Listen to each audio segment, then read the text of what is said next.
Ooh, man. So for those of you who don't know, I am severely ADHD diagnosed, like those kind of things. I just want to tell jokes now, like that's not what I'm here to do though. So we're not going to. I gotta bring it back. I gotta focus now, which is a bit of an issue. So we'll get through it. Before we start, I do want to say I wasn't going to mention anything, but there's a Reds hat in the room today, and the Reds have a chance to go to the playoffs today. And I haven't decided yet whether I'm going to watch it and get my heart broken or not watch it and still get my heart broken. I don't know, but when you're a Cincinnati sports fan, you can't have nice things. So that's the lesson of my life. And so I don't know if I'm going to watch it or not, but truly, if I don't, it's going to be because I can't watch it and see us fail. Because what's going to happen is the Mets are going to win and we're going to lose and we're going to be out of the playoffs. And I'm so optimistic, right? It's the hope of Jesus in my heart. I'm hopeful about everything except for Cincinnati sports. It's the only thing. Jesus isn't in them, I don't think, because if he were, we'd be better. I didn't come here to say any of that, but I did come here to talk about one another, the idea of one another. Now, this is a series that we started 3 weeks ago, and it's a series that, as I've kind of prepped it and planned it, I am as excited about this series as I've been about any series in a long time. There's a handful of message series over the years that really stand out to me as series that, for whatever reason, the Lord had been working on my heart for a long time leading into them, and then they just, I don't know, they just gripped me in a different way. Years ago, I preached a message series called Two Trees. For those of you that were around for that was one of them. And then there was another one called The Goat. That was all about King David and his life. And those are kind of two that stand out. This is another one that I think is going to be one I look back on and go, man, that was one that God really marked me in as I prepped and I think marked our church in. And so I'm excited about today. We are in part 3 of 10, which is a much longer series than I normally do, but there's a reason for it. So let me get you caught up real quick on what this is all about. This message series, One Another, it all is based on a Greek word that is found in the New Testament 94 times. The word is allelon. And this isn't in your message notes. This is review from last week, but it's critical to understand where we're going and why we're going there. The word allelon means each other. It means one another, and it is a pronoun which marks reciprocation between two persons. So here's the idea. This word, again, is used 94 times in the New Testament, which is actually quite a lot. It's used 94 times, and it is a reciprocal word, meaning that it is action-driven, and it is action-driven in the way that two people or multiple people behave toward one another and then back and forth. And the reason that matters so much is that when you start to look at the each other or the one another passages in the New Testament, there are some pretty powerful themes that start to emerge. And there are some pretty powerful themes, especially when you start to look at the context of kind of the modern American evangelical church and how sometimes, maybe often, people inside those churches behave toward each other and how markedly different that is from what is revealed to us in the Bible about the way we should treat one another. And so this message series is fundamentally, foundationally about how to live in healthy Christian community, how to live within a church family in a healthy way. And it's critical because I don't think a lot of people have ever gotten this messaging. I grew up in the church. I've been in the church since I was 5 years old.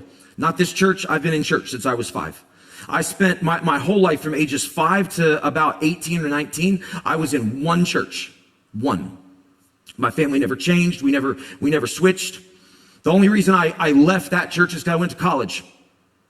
I moved a little ways away, and I didn't attend that church as regularly anymore. And then I graduated from college, and I got a job as a youth pastor at a church out of state. That's it. So I personally, I've been a part of four churches in my life. Five churches in my life. That's it. And most of those were dealt with jobs. Like I was a youth pastor. I was a professional youth pastor. And so I moved around a little bit doing that. 3 of those were for that reason. I've walked with Jesus for a long time. And in all that time and in all that experience in churches, what I find is that often there's this lack of understanding, this lack of knowledge about what it looks like to be a part of a healthy church family. Church is described in a couple different ways in the New Testament. It's described as a body and it's described as a family. And to be a part of a healthy body or a part of a healthy family, it requires some action. It requires some understanding, and it requires what we're going to talk about today, a commitment. And so in this series, it's fundamentally all about how to be a part of a healthy family. Yesterday, my oldest Brooklyn had softball all day, and so we were up there. And typically, when we go to her softball tournaments, I help coach, and so I'm very involved with that side of things. And but my wife does not, and she has our two boys. And it's every Saturday that she has those boys by herself. She's just a saint because they're a handful, especially when they're at a softball tournament that they don't want to be at. And so we end up doing, what parents these days do and just give them Kindles and say, have at it. And so yesterday they were playing on their Kindles, and at some point in time, I don't have all the details. I don't know exactly what happened. My oldest Mason, somehow or another, he was playing this game with a buddy of his, and the buddy stole some item from him and then kicked him out. And then he went to his friends list and the friend wasn't there anymore. Now, for those of you who know Mason, or for those of you who don't know Mason, Mason is a very happy-go-lucky kid. He doesn't really feel a lot unless it's like exuberance and joy. He's not in touch with the negative side of his emotions very well. And he was a mess all day after this happened. Just like a train wreck.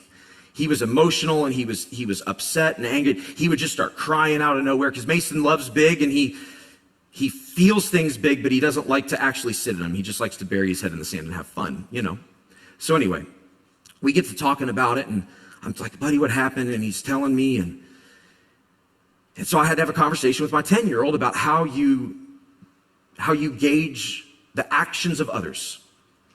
Well, buddy, if somebody is going to treat you this way, they're not really your friend. That's not what a friend does, right? And any parent has had to have those conversations with their kid. And you know that when you have to have those conversations with your kids, it's really hard. Because usually when you're having those conversations, it's because there's somebody they genuinely care about who's treating them poorly. And now you've got to try to not throw that kid under the bus and make him sound like a bad human, but focus on when people exhibit behaviors, you have to choose who to invest your time and your energy into and yourself. So we're having this conversation all the while. I'm thinking man, this is where we are. This is what this series is all about, because as a parent, I have to teach my kids these lessons so they can function in the world. But we don't talk about this in the church all that much. We don't talk about what it looks like. What are the behaviors, the actual behaviors that we should be engaging in with one another? And at the same time, how do we understand if somebody is being a healthy or a destructive part of the body of the family? So that's what this series is all about. Last week, or 2 weeks ago, I kind of laid a foundation for it, and I talked about how the foundation for a healthy family is love. That's it. That's the only foundation. Well, last week and today, we're talking about two heart postures. Two heart postures. And these heart postures are necessary if we're going to be able to start engaging in and engage in the actions in the long run that make a church family healthy. Last week, we talked about humility and how critical humility is in a church family. Today, we're going to talk about the second of those two heart postures. And again, I don't want to overstate it, but I want to emphasize that these two heart postures are critical. If a church family is going to be healthy, anecdotally, I've never seen a healthy church family that does not exhibit love as a foundation, humility as a heart posture, and this as a heart posture as well. It is critical if we're going to be a healthy family to get this right. So to figure out what it is, we're going to look at two letters from the Apostle Paul, one to the church in Ephesus, known as Ephesians in our Bible, one to the church in Colossae, the church, or the book of Colossians in our Bible. Both of these books are letters that Paul wrote. Paul went in and planted these churches. He started these churches. He went to Ephesus. He went to Colossae. He told people about Jesus. He started churches there, and then he built up leadership, and then he went on to other places and wrote letters back as they were dealing with issues within the church. And so it's critical to understand that as we read the words of Paul, as we look at what he says about how to one another, that Paul is literally doing the work that I'm trying to do here, except he's Paul and I'm not. In other words, Paul is writing letters to churches explaining exactly what it looks like to be in community, to be in healthy relationships with one another, and to do it all in a way that is obedient and faithful to Jesus. And so, we're going to look at two passages one from Ephesians chapter 4, one from Colossians chapter 3. If you've been here the last couple weeks, you're going to notice that there's some similarities. There's some themes that that carry over from week to week, because the truth is, when you look at all these one another passages, there's a lot of cases where they're just echoing one another. They're mirroring one another, because the foundational principles and behaviors don't really shift, even depending on geographical location. They're the same. So we're going to jump right in and get to it. Ephesians chapter 4, this is what Paul writes in verses 1 and 2. He says, as a prisoner for the Lord then, I urge you, you being the Christians in Ephesus, the church in Ephesus, I urge you to live a life worthy of the calling you've received. Be completely humble. That's the same word as we looked at last week. Be completely humble and gentle. And then he says, be patient, bearing with one another in love. Now, if you're a note taker, bearing with is where we're going to focus today. Bearing with. I'll talk about that more in a moment, but for now, that's just kind of mark that. Paul says, be humble and gentle, be patient. And then he connects patience with an action. Be patient, bearing with one another in love. Now let's shift to Colossians. Colossians as a whole is a letter that's all about unity in Christ. And it's about fundamentally how, as followers of Jesus, as believers in Jesus, the fact that Jesus was the Son of God, left the throne of heaven, was crucified and was resurrected to save us from sin. That truth should fundamentally alter and change our perspective on the world. It should change how we see things. It should change how we see people. It should change how we interact with each other. And so the whole letter is kind of about that. Leading into the passage we're about to read, he goes through this section where he talks about putting to death some specific behaviors and attitudes. And then he talks about putting on a new self through the resurrection of Jesus so that we aren't divided. And he talks about how there's certainly going to be divisions among you because we're people, right? Now, the church in Colossae, it was kind of a melting pot of cultures and of backgrounds. And so Paul was wise to understand that there were going to be issues. People were not going to just automatically like one another. And so these instructions around unity and around healing divisions were significant. And as Paul gets through it, he writes this in Colossians chapter 3. He writes, therefore, as God's chosen people, and he's kind of similar to how he starts Ephesians, as God's chosen people, holy and dearly loved, he said, clothe yourselves with compassion, kindness, humility, there's that word again, gentleness, and patience. Bear with each other and forgive one another. If any of you has a grievance against someone, forgive as the Lord forgave you. And over all these virtues, put on love, which binds them all together in perfect unity. So a couple things very quickly. Number one, again, we started this series talking about how love is the foundation of everything. Well, Paul identifies it again right here. Over all these virtues, these are all important things, but you gotta love each other. It's what binds everything together. I said the first week, if we don't love each other, none of the rest of it works. Paul's echoing it again here. He's listed out these things. And the second thing that he does that's interesting to me is he connects, again, just as he did in Ephesians, patience, and then this idea of bearing with each other. Bearing with each other. So, we're going to do a little bit of Greek, just a tiny bit. I'm not even putting it up on the screen. I'm not going to spend a lot of time here, okay? But we're going to do a little bit of Greek. There's two words we're going to look at in this passage in the Greek. The first is the word enechomai, which is the word translated to bear with. It's the same word used both in Colossians and in Ephesians. Bear with. And in both cases, Paul tightly connects the idea of patience to the idea of bearing with. The second word that we're going to look at, I'm actually going to do them in reverse order, but the second word is a word that I don't know how to say, so I'm not going to try, but it's the word translated forgive. The word translated forgive. I want to start with number 2 for a specific reason. When we read the word forgive, I certainly do, I sort of intuitively have too narrow a vision of what that word means in this context. The word forgive that is usually used in the Greek and translated as forgive is a different word. It's not the word Paul uses here. The word Paul uses here is more often translated as give grace to, or like pursue grace with. And so that idea of giving grace is almost I don't want to say a better translation. It gives a broader image of what forgiveness looks like in this context. In other words, it's almost a preemptive forgiveness. When you give someone grace, you're choosing to not hold them, you're choosing to not put them on the hook in advance in a lot of ways. Right? So I think when we say the word forgive, we immediately kind of think, well, there's some wrong that's been done. But the actual word Paul's using is not that. It's more of a preemptive word. In other words, just assume the best and let things slide.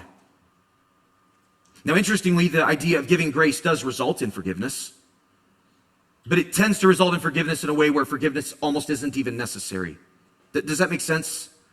So, as we deal with this, I don't want you to have too narrow an image in your mind of Paul getting at someone having already committed an offense against us. That's the wrong idea to have as we start to dig into the second word, which is bear with, anechomai. I'm going to read you, or actually first, I'm going to tell you this word is used 15 times in the New Testament in the NIV. It is translated as put up with most commonly, to put up with. It's translated as bear with or bearing with 3 times. It's translated as endure or enduring twice, and listen twice.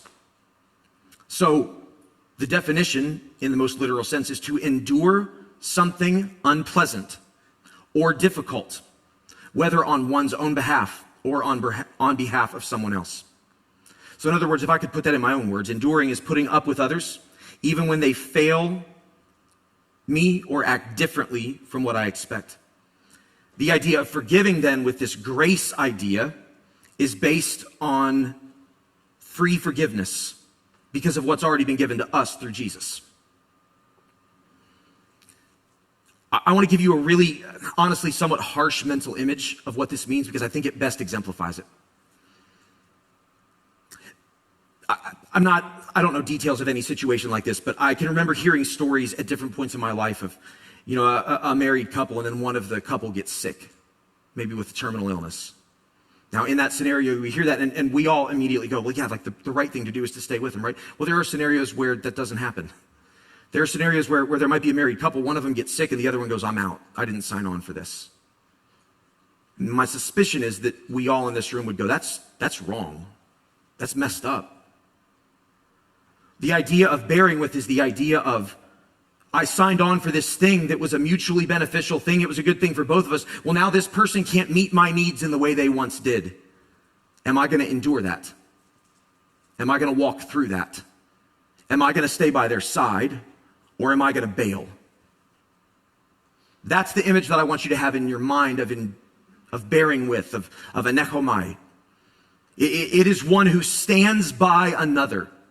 It's translated in like the King James. If you're a King James person, it's translated as forbearance. Long suffering is another word that is often used. It is literally what Paul is writing here is suffer long with one another and give massive amounts of grace. Well, that reads a little different than bear with each other and forgive each other, I think. It may not for you, it certainly does for me.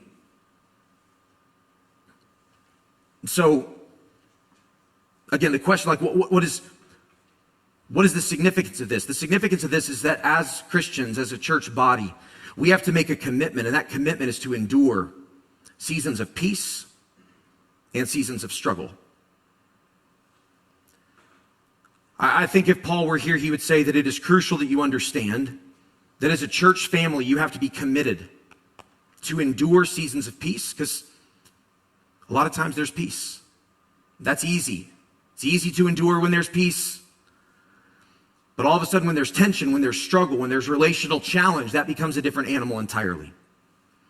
So our commitment as Christians is to endure in seasons of peace and in seasons of struggle. This is the second of the heart postures. The first heart posture is that we must be humble with one another. The second heart posture is that we must be committed to each other in the good times and in the hard times. You cannot have a healthy church family. We cannot be a healthy church family if there is not a commitment to one another in the easy seasons and in the hard seasons.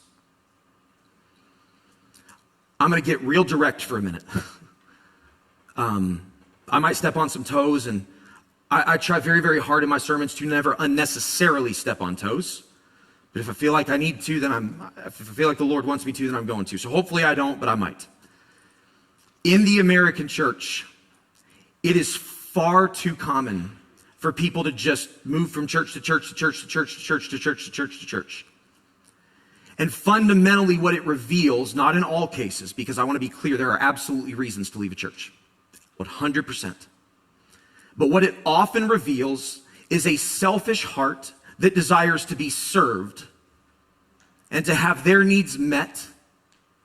And then once that no longer happens, well, I want to go find somebody else who can meet the needs that you aren't.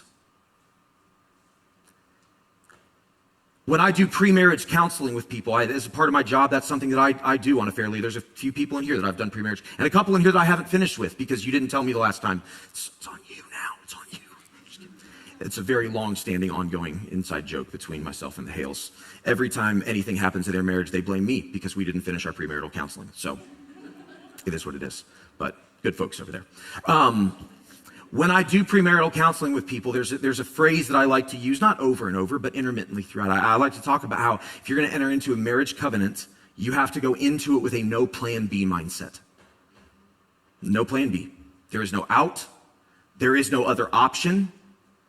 One of the things, actually, it's funny because years ago, I counseled a couple and they came in, and one of the things I identified quickly was that they were not planning on getting joint bank accounts. A joint bank account. And I very quickly was like, that's the wrong idea. I mean, you're adults, you make your own decisions. But here's why. Because it's an easy out. Let me tell you, just in full transparency, there were seasons in Vanessa and my marriage where one of the only things that kept us together, and this is the God's honest truth, one of the only things that kept us together was thinking about how to divide a house and the cars and the money, and it's just like, it's too much. It made it hard. And it would have been harder to go through with figuring all that out than it was to just be like, all right, let's just endure it a little while longer. Now, for those who've been around, you know that I've been open about the struggles we had in our marriage for many, many years, and thank God it is not that way anymore. But truly, there was a season where that was it. And so I tell people, like, if you're going into it with an exit ramp, then you're going into it wrong. If you're going in with an exit ramp, then you're starting with a plan out. And if you're starting with a plan out, if you have a plan B, you cannot have a healthy relationship. It is not possible. To bring it to the Bible, Jesus didn't have an off-ramp when he came to die for us. He didn't want to do it. It wasn't his preference. It wasn't his desire, but he did it because it was the right thing to do. He was wholly committed to the Father's plan, and he saw it through to completion no matter how it impacted him, no matter what it cost him. No plan B. People who enter churches, and again, I hope that this is nobody in the room. People who enter churches with a what can you do for me attitude are like an engaged couple who enter the marriage thinking, well, this is all about you making me happy, and so if you cease to make me happy, then I'm going to go look somewhere else. That's the married couple who, when the one gets sick, the other one bails. And without fail, we would say that's terrible. That is not the right thing to do. And yet people in America do it in churches all the time. I am not saying that a church should be exactly like a marriage. What I am saying is the relationship principles still apply. Parents, one of the most important things you can teach your children is that the relationships you choose with purpose and with the long term in mind. One of the most important things that you can demonstrate to your children is that when you say we are brothers and sisters in Christ, we are family, you mean that with all that you are. A few weeks ago, the first week of the message series, I talked briefly about my parents and how my parents, they modeled this for me incredibly well. And they raised me in one church family, and it was not a perfect church family. But they raised my sister and I in one church family for our whole lives. And we walked through some hard things. There were some difficult seasons there. There were seasons I didn't want to be there anymore, and I voiced that to them. And they looked me in the face as a teenage boy, and they said, this is our family. We don't really care what you want. This is our home, and we won't leave. And to be clear, implicit underneath that was that I wasn't leaving either. I had no option. I had no choice. And in the moment, I was unhappy with the decision. But in the long run, what I see is that what my parents taught me in that was an incredibly important lesson about commitment, about the way we approach relationships, the way we value them, the way we prioritize them. Now, to do this well, there's a little bit more that we need. Dave, I'm going to skip over a couple slides, so just as a heads up for that. To do this well, there's something that we need to do that, to be honest, I don't think many people think about when it comes to church. And so what we're going to do is we're going to continue the two passages we already read, the one from Ephesians and the one from Colossians. We're going to continue them, see what Paul says immediately following what we just read. So in Ephesians, he says this: make every effort to keep the unity of the Spirit through the bond of peace. Make every effort to keep unity through the bond of peace. He says there's one body, one Spirit, just as you were called to one hope when you were called, one Lord, one faith, one baptism, one God and Father of all, who is over all and through all and in all. In other words, what Paul is saying is, hey, you aren't following different people. You aren't following different ideas. You're following Jesus.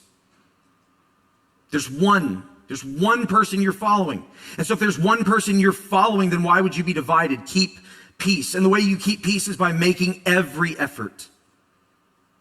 And now we're going to look at Colossians, and we're actually going to look a little bit before. We're going to back up because there's something Paul identifies, and then we're going to jump to right after what we read a moment ago. Here's what Paul says at the beginning of Colossians chapter 3. He says, since then, you have been raised with Christ. So again, he's identifying this common shared experience we all have. Since you've been raised with Christ, set your hearts on things above, where Christ is seated at the right hand of God. Set your hearts and set your mind on things above, not earthly things. Without going too deep down this rabbit hole, because it is a rabbit hole, but it's an important point to make. This reminds me tremendously of Paul writing in a different place about how our battle is not against flesh and blood, but it's a spiritual battle. And the reality is, so often in churches, what happens is there's conflict, there's tension, because people are people. But instead of understanding that our enemy is never the person in front of us, never. Instead of understanding that the person in front of us isn't our enemy, we make them our enemy. And now there's a reason to exit the relationship. What Paul is saying is understand that Christ has done all that he's done. He's now seated at the right hand of God. You have to elevate your vision from the people around you to God above you. And keep everything in proper context. And then he goes on and he says what we read just a moment ago. And now he continues. And just as he did in Ephesians, he mirrors very similarly what he writes. He mirrors what he wrote in Ephesians almost exactly here in Colossians.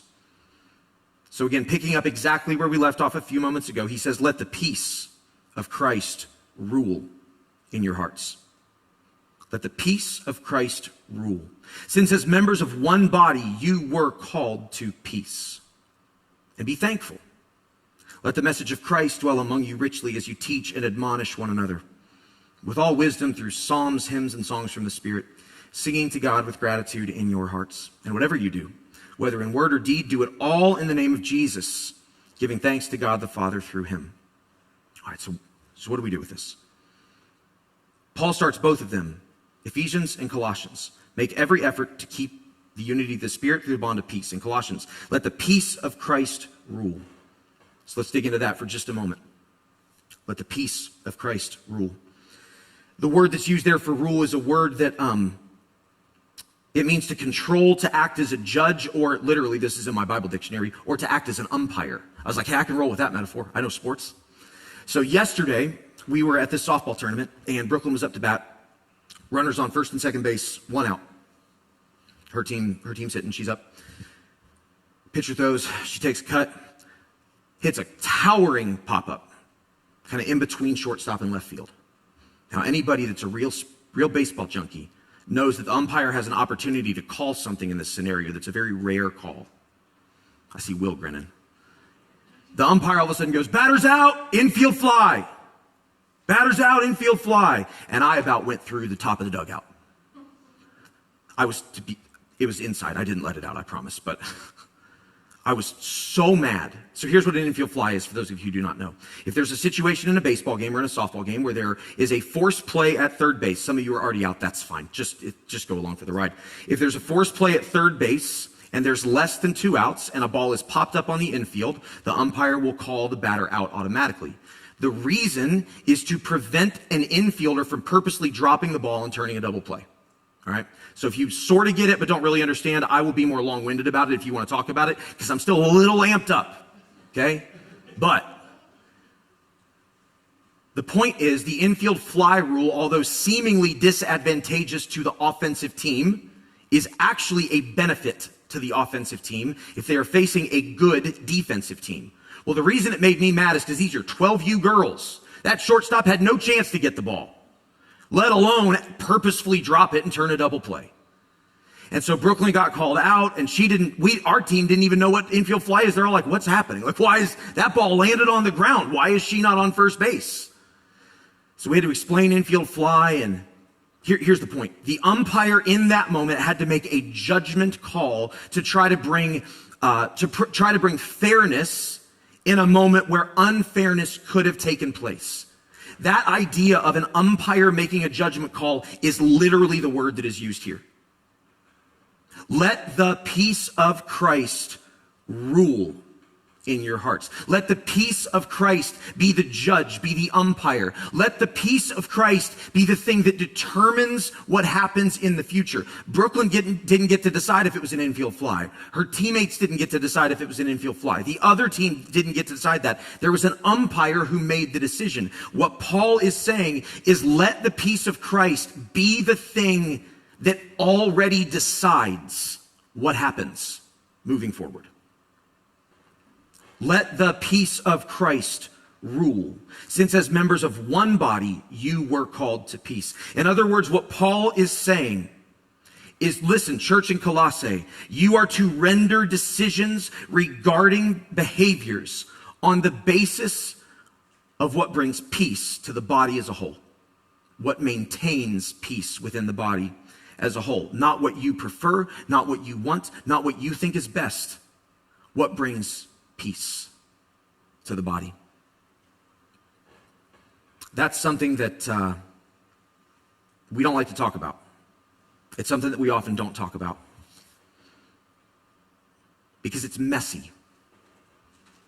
And because it requires of me that I set my preferences to the side. Which, by the way, is exactly what Paul talks about when he talks about loving one another and being humble with one another. It's all connected. If I'm not willing to set my preferences aside and continue to be committed to a family, then I'm not a healthy part of the family. Growing up, I didn't always love the food my mom made. I hated her mac and cheese. I don't know why. I just didn't like it. It's fine now, but as a kid, I was like, oh, this is gross, you know? But I wasn't like, peace out, I'm gonna go find a new family. And if I had, they'd have been like, see you later, they'll send you back. I mean, 100% they would have said that to me. They did say that to me, actually, on many occasions. I didn't get to opt out of my family because I didn't prefer the way my mom cooked. I didn't get to opt out of my family for any reason that I just desired. And yet in churches, it happens all the time. Hey, you're my family. Well, but now there's this thing and this thing and this thing. And one of the things that I've heard the most over the years is, my kids aren't comfortable here. You don't have what meets my kids' needs. Can I be clear? Your kids don't need their needs met primarily in a church. They need people who will invest in them for a lifetime. That's the biggest need they have. There are people today that I can call that I spent my entire formative years with. There are people today whose numbers I have in my phone that I could call right now and they would be here like that. And I haven't seen them in 15 years. Because they're still my family, even though I haven't been a part of that family since I graduated from high school. That's what your kids need. That's what your family needs. You need people who are with you. But the only way that happens is if we are willing to make a commitment to each other. How do we do that? Well, Paul identifies it here. We have to choose today peace for tomorrow. We have to choose today peace for tomorrow. Dave, if you'll pull that slide up. Choose today peace for tomorrow. I believe that this is what Paul is getting at in this passage in Colossians and in this piece of Ephesians. Because there's going to come a time, if you're a part of a church family for any period of time, there's going to come some moment where you're going to want to render judgment against someone. Not in a negative sense, and like they took this action, I'm choosing how to view that action. You're going to want to render judgment against someone. They hurt you, they failed you, they let you down. If you're around long enough, I might hurt you, I might fail you, I might let you down. Never because I intend to. Because I'm a human just like you, and I don't get things right all the time. But the question at that point becomes, am I in or am I out? And just like in a marriage, if you pre-decide that there's an exit ramp, it will be so easy to take that exit ramp in those moments. But on the flip side, if you decide that, hey, I'm entering into this eyes wide open, I'm going to take my time, I'm going to get to know these people, but by the time I say I'm in, I'm in. This is my family, this is my home. If you enter it eyes wide open like that with a decision, with a commitment, you can have people in your life the way I have people in my life. People who literally changed my diaper when I was an infant. And who today I could call and they would be here at a moment's notice. Because they love me. And they proved it through years and years and years of being family together. Again, I want to be clear. What I'm not saying is that there's never a reason to leave a church. What I'm not saying is that when you enter a church, you're entering a cult. It's not what I'm saying. We're going to deal with what it means to deal with problems in a church head on in a few weeks, because there are specific commands and imperatives given for how to deal with stuff. And we're going to talk about it because it matters. But what I am saying is when you say I'm in, it has to mean something. It has to mean something. No plan B. So, as a church family, this has been in my heart for many years because of my background, my experience, the way I grew up, because of those people's names who were in my phone. There's actually a family, I grew up here in Sunbury, we went to church in New Albany, but there's actually a family here in town who lives in town, and who anytime we got to go to the square for anything, if it's like a public event, I go park in their driveway. Still, today.